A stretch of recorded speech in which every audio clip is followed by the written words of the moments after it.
Hey, what do you say? Of course we gotta go out there and make a video about this particular topic, because we're diving into the Vancouver Canucks and some bigger, bolder, badder trade ideas. Now, this isn't necessarily new. We did talk about this in multiple videos in the past, but because it was written about and published on Canucks Army by Stephen Roget, I wanted to go out there and dive into this idea. Here it is. It'll be linked in the description for all of y'all's viewing and reading pleasure.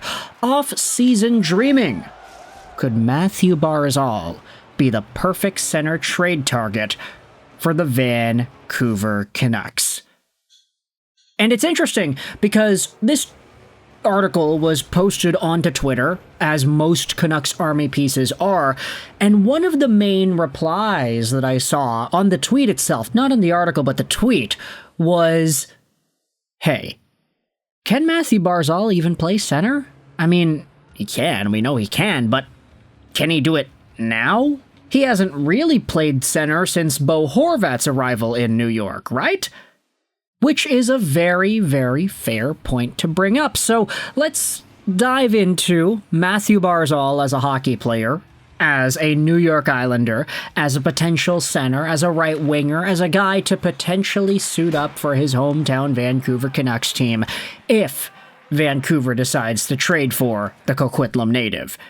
Now, quickly, right off the bat here, we have made a few videos talking about the Canucks and the Islanders before.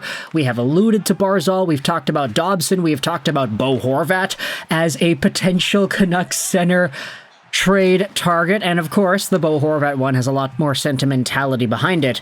Maybe some sentimentality and a dash of anger because of those "I'll tell you that for free" comments that Bo Horvat made.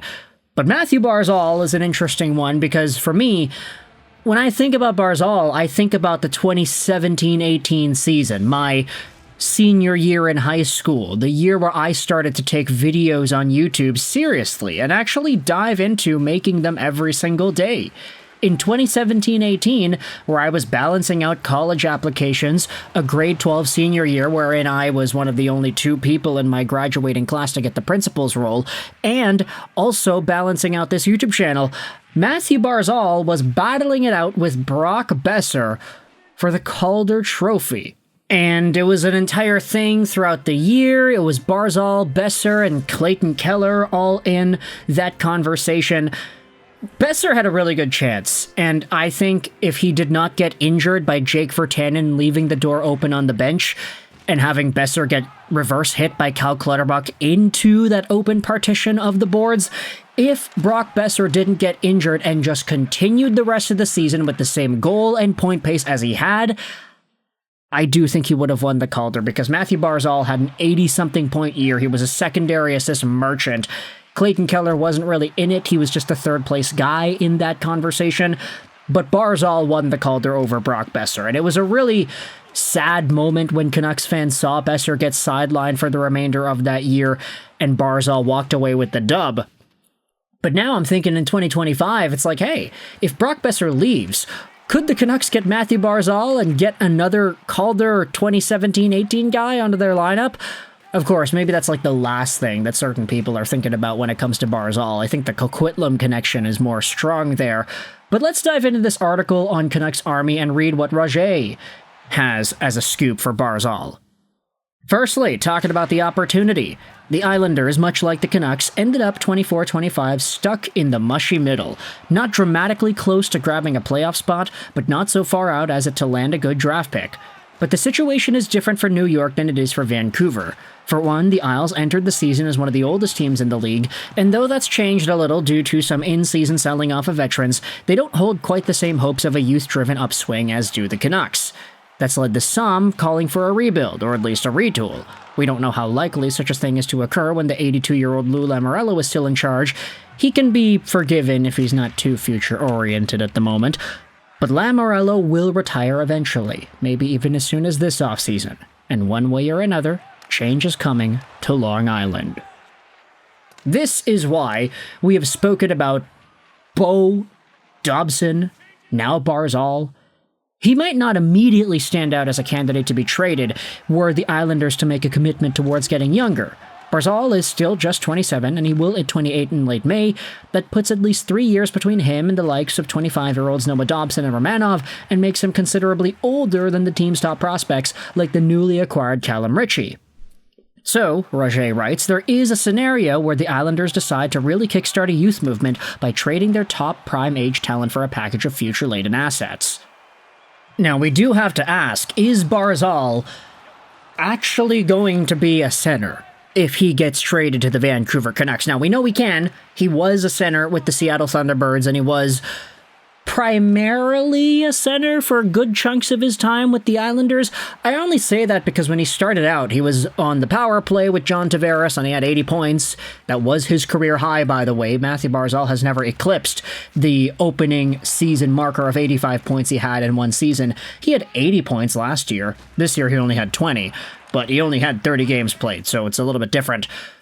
Barzal was a winger on the power play, and then with Bo Horvat, he also was a winger there too.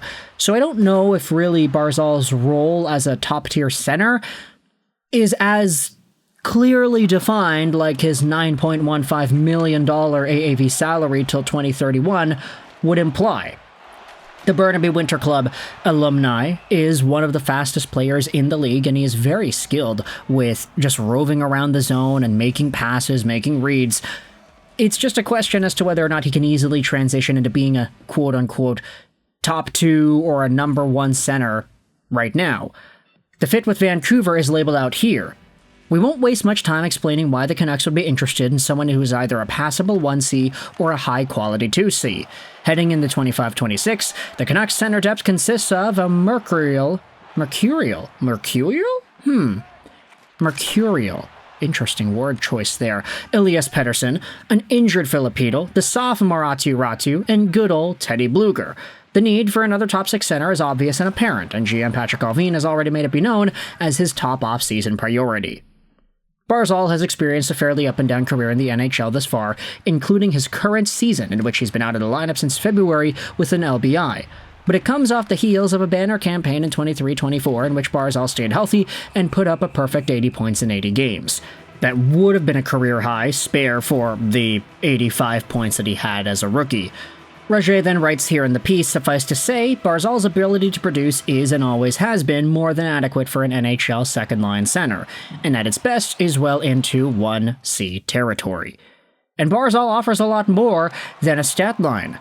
Right from the earliest days of his career, he's developed a reputation as a smart and responsible two-way center, and even received Selke votes as a rookie. His main weapon is his blazing straight-line speed, which combines with his agility and ability to stop on a dime to create one of the most elusive skaters in hockey. The appeal to a team constantly wishing to get faster, like Vancouver, is obvious enough. Now, the article dives into the contract, and it talks about the trade cost too, but we don't really need to dive too much into that. I feel like the contract speaks for itself, $9.15 million a year in a rising cap environment. The trade cost also is going to be interesting too, whether or not the Canucks shell out a first-round pick or something like that. Roger says here that the Canucks should really try not to include one of Elias Pettersson, Jonathan Lekkerimäki, or Tom Willander, but at the same time, those are the kinds of things that the Islanders would probably want. So, what gives? Honestly, when I think about the assessment of what it would cost, as much as I like Jonathan Lekkerimäki, no, we can't do that. We can't say that. Lekkerimäki's the best replacement, right? I don't know. If the Canucks could find a way to pull it off without trading any significant young pieces or roster players right now, if it's just prospects and picks outside of Willander, Pettersson, and Lekkerimäki, we'll see if it's actually possible. But ultimately, I want you to let me know your thoughts in the comment section below. How do you feel about the idea of a Mathew Barzal trade to the Vancouver Canucks? Do you like it? Do you dislike it? Do you think it's even really worth thinking about? Is it possible that the Islanders shell out this kind of an asset? Or is it just wishful thinking? This article is going to be linked in the description if you want to go out and read more about it yourself in your own time. But let me know your thoughts in the comment section about Mathew Barzal and the Vancouver Canucks. I hope you enjoyed this video. And bye.